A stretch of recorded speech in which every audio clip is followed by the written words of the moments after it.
One of my favorite things about rewatching these Andor episodes is being able to see so many little details packed into every scene, particularly things that I kind of might have missed the first time through. So let's hop into episode 2, and I'm going to point out everything that I thought was really interesting about this second episode.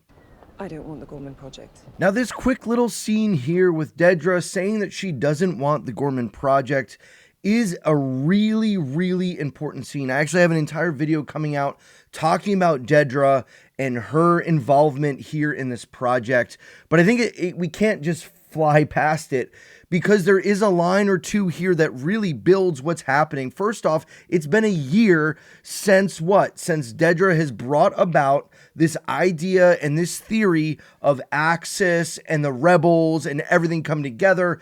It's been a year since Ferrix. It's been a year since all of those things.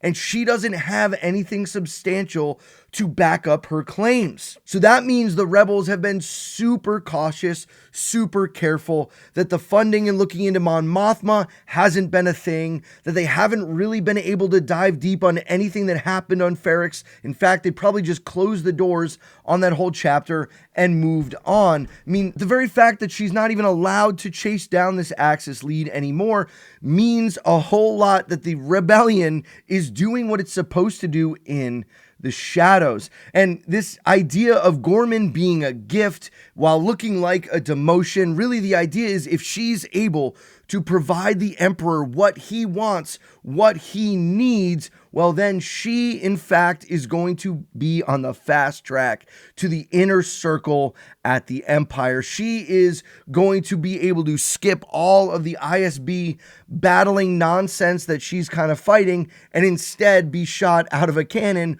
right to the top of leading. But she doesn't want it because she knows exactly what that means. She instead just wants to be able to fight the rebellion at the ground level. But I think that's what makes her the perfect candidate to do what's needed on Gorman. I've seen a few saying that the wedding arc was the boring arc. Why do we have to deal so much with this wedding? But there's so much detail pushed into all of these interactions because now we have Perrin and Mon talking back and forth about what Luthen is bringing, this prize, this Shandy Mall, this 25,000-year-old statue that's worth more than the house. But there's even this interaction back and forth about Tay Colmer after he had too much to drink, joking about how he's her lover because now she can go after him, that he's separated, or have they all put him down, meaning have they all broken it off with him and now he's just wallowing in his sorrows that no one is with him. But there's one moment, there's one line that Perrin says that gets Mon to freeze what she's thinking, and he says this. He was always weak. Now, Mon Mothma is sitting there realizing that Luthen's worry and concern about what's going to be happening with Tay Colmer, what he's asking her for, why he's coming to her and saying, hey, we're going to talk more. I'm not okay. Things are not going well. Mon, all of a sudden, with one who she could trust from the first season, one who is saying, oh, my politics might have gotten too strong for you. And she's like, oh, you have no idea, is realizing that Tay may not be holding the firm line that she thought he would. Maybe he's giving into the Empire. Is he going to go to Davo? Is he going to go to the Empire? What is he going to do? But this one line from Perrin kind of sets up the foreshadowing that Tay is one who cannot be trusted. And that's something that's starting to then weigh heavy on Mon Mothma, not because Tay is her boyfriend, but because she has a lot riding on his silence, a lot riding on his trust. And while this whole episode, and actually this whole arc, is about betrayal or the thought of betrayal, in some ways, it's not the one that you're going to think. It's not the one that we're even going to be told about, but it's the betrayals like people like Tay that could really cause massive problems for the rebellion. Now we're back on Mineral, where we get to see a little bit more of this whole farming operation with Kellen as he comes and speaks to Brasso, Wilmon, and Bix about the inspections that are happening over on the 500 block. Now, I made a video about this recently. Some of you have already seen it, about how I don't believe that Kellen really betrays Brasso, Bix, and Wilmon. And it seems like this that build that kind of wall around him. He's caring for them. Why would he be giving them all this information? He knows everything. He knows about Ferrix. He knows about Cassian. He knows about their previous life. He also kind of gives them advice and information because I think he genuinely does care, not just about them, but about the plight against the Empire. Even if they weren't always friends at the beginning, because of the threat of the Empire as the main enemy, it galvanizes people. It brings people together in ways that you can't imagine. There's heart here. There's feeling here. You can hear Brasso say, "Thank you, friend." I think there's a real relationship here and a real care by Kellen to give them all of this kind of perspective of what's happening. And it's quick little check-in scenes like this that do so much to make us care about characters. So when we get to the end of episode 3 in just a little while, I'm going to care what happens to Kellen. I'm going to care what happens to Talia. I'm going to care what happens to some of these folks because of dialogue and intrigue and conversations back and forth just like this. And that pause and question, where is Cassian? We now then jump back to Cassian and the standoff between the rebels. And it's just a brief pop over to show that, hey, they're struggling. They need food. They're both hungry. They cut open a fruit, kind of like a durian fruit that smells horrible, and they're trying to eat, just trying to survive. And really, it's just to keep that storyline going, because then we get to the next scene. And yes, we're connecting now finally with what's happened to Sirill. And he, well, let's just say he's moved on up in the world. There are no small jobs here at the Bureau of Standards. You may hear that and wonder how it can be true, but not that long ago I was standing right where you are now.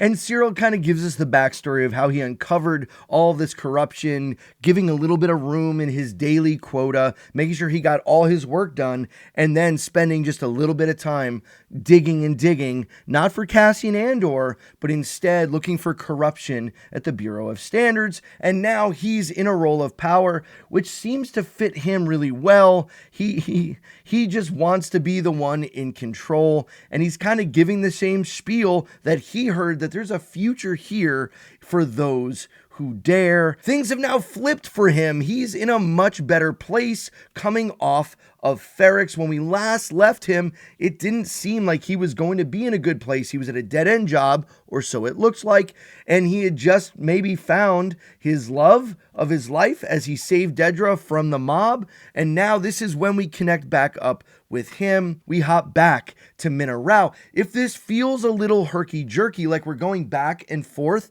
I know I could kind of just summarize arc by arc, but the reason I do it this way and walking through the way that it's made, one, the directors and writers chose it this way.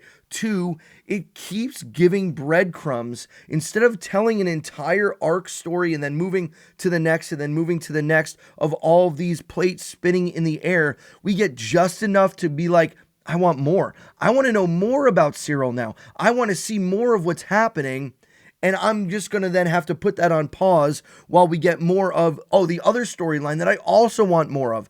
I want to know more of what's going to happen to Bix, Brasso, and Wilmon. I want to know what's going to happen to B2. I want to know what's going to happen with all of these other guards. I want to know what's going to happen at the wedding. I want to know all these things. And I just keep getting breadcrumb after breadcrumb, which, while I get the pushback that some are going to say this is a slower version of Star Wars, that it isn't action-packed, but really what they mean is I don't get a long kind of scene. I don't really get a lot with each character. Instead, what the writers are doing is giving just enough to hook me again and again and again and again. And so they're just giving these micro hooks all throughout these episodes so that they can tell these longer stories, so that they can do more dialogue. Because I would agree, without these little interesting hooks, without these little interesting setups for tiny things, I could see how it would drag. But that's why we have to watch this closely and carefully. As Wilmot and his girlfriend hang out in the fields, you can hear all of a sudden the Imperials starting to pull up. This isn't the official counting. Instead, they're just there to kind of scope everything out, see if they have enough food to house and feed all of the troops that are going to be coming very soon. They're kind of like the pre-scouting party to see everything. And we get this scene between Bix and the lieutenant that is just plain creepy. He's inviting her to go to the big city to have a meal. She mentions that her husband is not back yet, not saying boyfriend. It's not that her and Cassian are married, but she's hoping that that much will then kind of push him away because she's getting this really creepy vibe. Brasso shows up though, right in the nick of time, and doesn't call her Bix, calls her by a different name. Maybe Danya, I couldn't quite make it out, but either way, Brasso knows he doesn't want to use her real name. They're trying to stay hidden, and he walks away. There's this look between Brasso and Bix, and we know this foreshadowing that something's going to go down. Something's not right with this lieutenant. It just feels really creepy. And then we come to a Chandrilla tradition that I would not really be that interested in. It's a giant hike up a mountain on the day before your wedding day. I feel like this is a bunch of unnecessary exercise that maybe is it supposed to get the last few pounds off so you can fit into all of the garb? I don't know. But we get to kind of follow along. I do like that we're seeing these different types of traditions in this world building, even if the scenes themselves are not super important. However, there is one conversation that I think really brings a lot to the table. Here's what I mean. All good, really.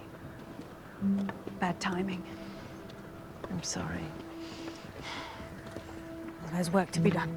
Yeah, I have to live to do it though, don't we? And it's in the conversation that Vel and Mon are having on this wedding hike, where they're talking about the relationship between Vel and Cinta, and Mon Mothma feels sad that Vel and Cinta can't be together, and Vel gives like kind of the company line, like there's work to be done, and Mon Mothma says, but we have to live to do it, don't we? Now, you might just pass over this line and keep moving on, but I think the whole point of this wedding hike was that one line. Because I think from this moment in the wedding hike to the all the way end of this arc, to the end of episode 3, is going to be Mon Mothma wrestling with this very idea. What does it look like to live in this new reality? I think that's going to be her whole arc, going all the way through the Gorman massacre to her leaving the Senate to starting and forming and formalizing this rebellion. What does her life look like? What does she have to give up? Is she finally going to come to the realization, like Luthen, that he sacrifices everything for the sake of the rebellion? Because this one line shows that Mon Mothma is still trying to hold on to two worlds. She's trying to fight the Empire while still saving her family. And what she's, I think, going to realize by the end of all of this, with the stuff going on with Tay, with the stuff going on with the marriage and the wedding and everything else, that she's going to have to let go. She's going to have to let go of this sense and this idea that she can exist and live in two worlds. She's going to have to eventually make a choice, just like Cinta has. The choice to say, hey, the rebellion is what comes first, and whatever's left after that, I can deal with. The quick update back with Cassian as he's on the sidelines, which is starting to feel more like a plot device than a storyline. And I think that's a fair critique of this one episode, or actually of these 3 episodes, is that Cassian's put on the sideline for most of it just so we can check in with everything else going on.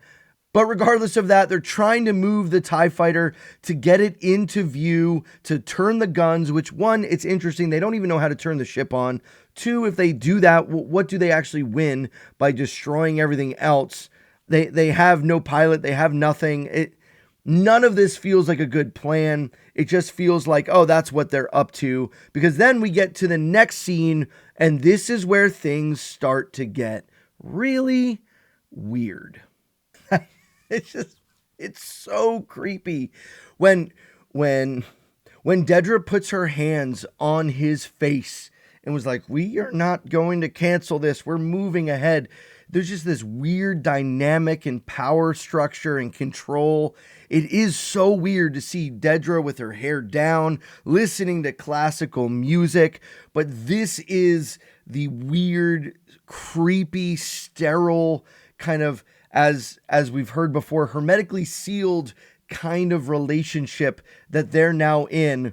And man, I'm kind of here for it. At first it was a little jarring, but I think it just speaks so much to their character, the such difference between their relationship and all of the relationships we see otherwise. And it makes me really interested for what actually is coming next. But before that, we jump back to the wedding. But this wedding is not just a happy-go-lucky experience, not for Tay, because he comes forward to Mon and basically tells her, man, these rebel activities have really hurt me, and I'm feeling the pain of it all. I'm feeling like the risk I've taken is not worth any of it. You can see the fear in Mon Mothma's face. You can see the weight of this as she's supposed to be happy.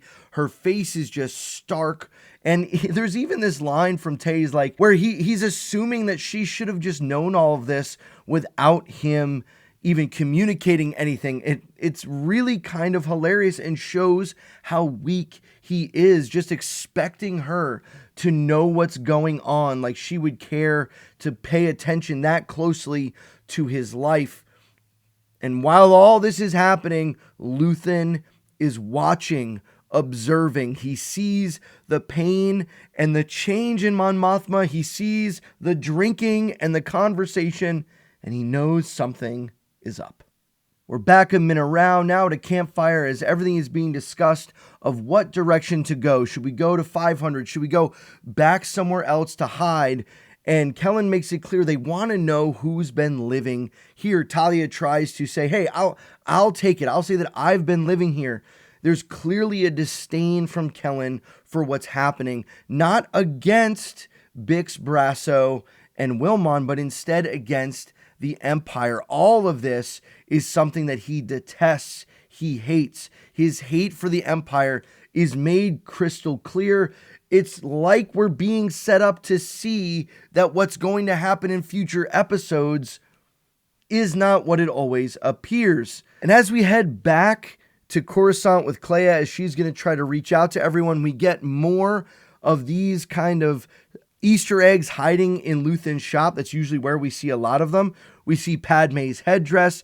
We see a mask that looks a lot like Plo Koon, if not his specifically, one from his race. But it's always cool to see these little things woven in, such attention to detail in every single frame.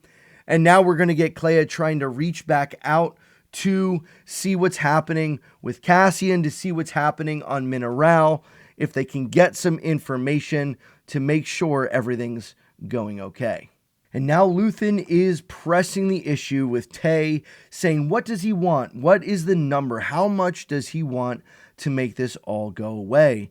But I think Luthen knows there isn't a number, even though he's pressing for it. I think he wants more than a number. It's very possible that he just wants to be comfortable and safe, and it's not just about finances, but that he's also lonely. He's losing everything because of this involvement. He's losing his marriage. He's losing his relationships. Everything is being strained. And like Perrin said, he's weak. He's not built for this. He's not built for rebellion. And this is what's being shown, that not even everyone who might have the ideals or even the methodology to agree to the fight against the Empire isn't going to be in enough. And Luthen is going to do what it takes, or at least we're not going to be shown it, but I think we know what he's going to do, and Mon Mothma is going to have to deal with that. Because ultimately, I think this is more about him wanting Mon Mothma.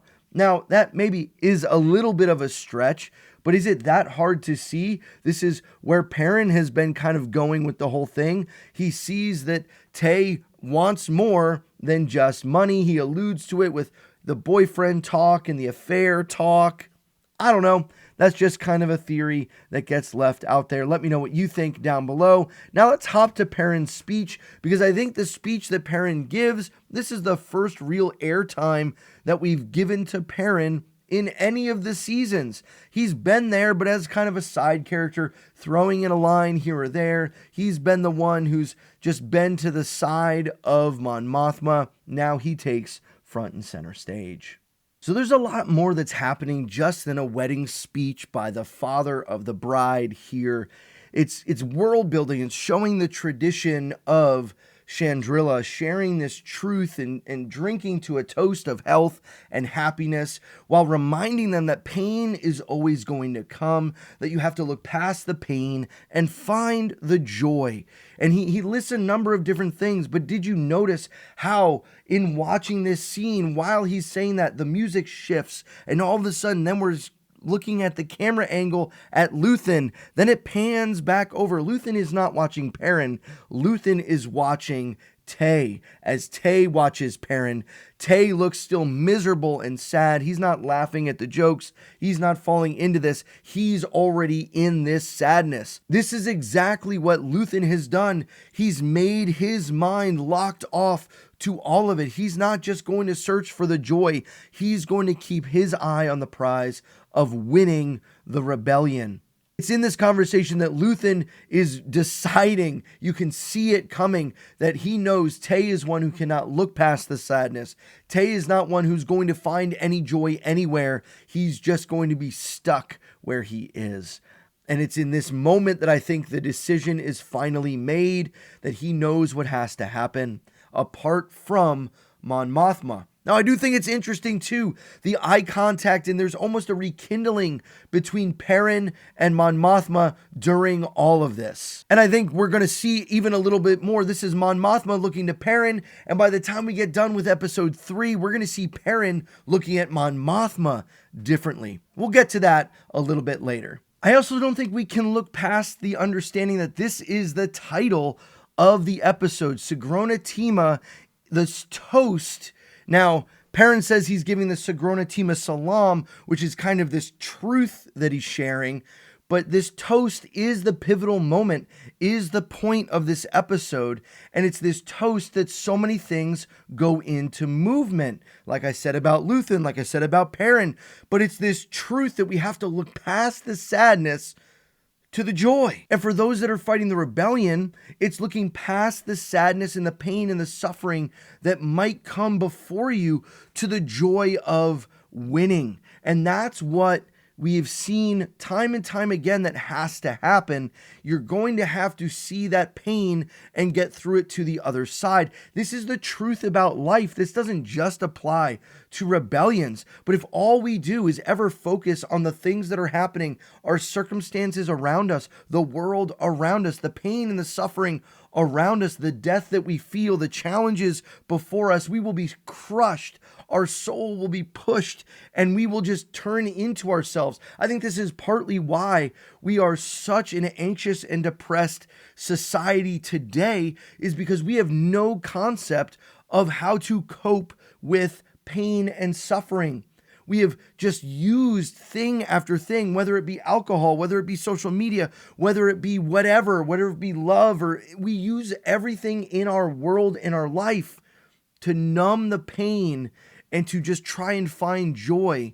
And so we don't know how to cope with any of it. That's what we're seeing with Tay Colmer. He can't cope with loss. And I think it's pretty interesting that the highest degree of those who deal with pain and depression and ultimately suicide are white males who are in their 50s to 60s, because they oftentimes have dealt with a lot less pain and struggle throughout their life.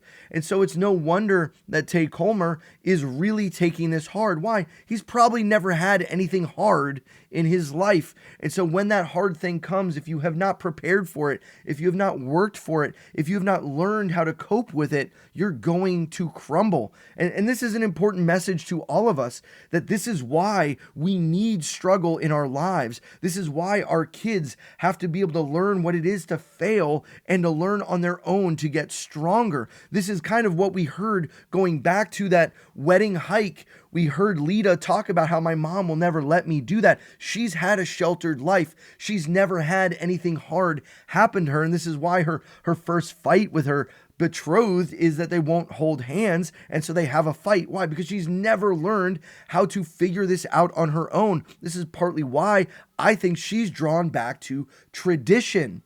And I think that's one of the great messages of this episode, of this show. How is it that you deal with tragedy and heartache and sadness?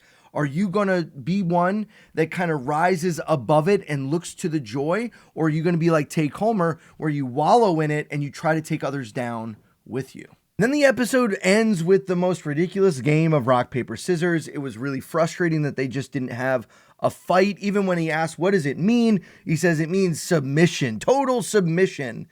In a game of rock, paper, scissors with 4 people, it was lame. I just wanted an actual fight. Why not let the rebels fight? I did find it interesting that Cassian was unwilling to just execute the guard who had him. He tied him up, he gagged him, he left him sitting there, and he tries to escape back to the TIE fighter. But when he knows he has to take out one of the rebels, because he knows they're all on the same side, he has to do it to escape. So he takes out the rebel, and then we get this final shot. You've heard me referencing that this was Yavin 4. No, you didn't miss a title sequence.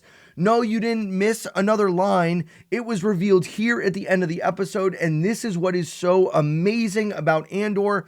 These Easter eggs, and every scene is chock full of things that are important to pay attention to, because as Cassian flies off in the TIE Avenger prototype, we see the temples that will soon become the Rebel base. So there's a bit of an irony that if these guys just hold out for a little bit longer, pretty soon, in just a few short years, all of the rebels are going to be here on this place. This is going to be their home base for all of the rebel activity. Soon Mon Mothma herself will go from the hills and the lavishness of Chandrila to the jungles of Yavin.